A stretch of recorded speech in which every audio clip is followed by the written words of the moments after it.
చాలా హోప్స్ ఉండే.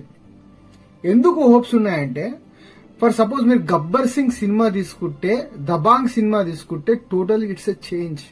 చాలా చేంజ్ అసలు గబ్బర్ సింగ్ కి అండ్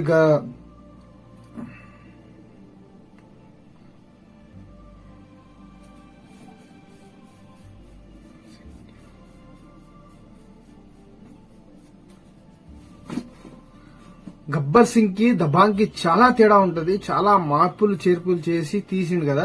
అదే హోప్స్ తో ఈ సినిమా కూడా రన్ అవుతుందేమో అనుకున్నాం. కానీ ఈ సినిమా అందరికి తెలిసింది అఫీషియల్ గా రైడ్ అనే మూవీ నుంచి దీన్ని తీసుకోవడం జరిగింది. అజయ్ దేవగన్ మూవీకి దీనికి అస్సలు జమీన్ ఆస్మాన్ ఫరక్ అంటారు కదా, అలా ఉంటది.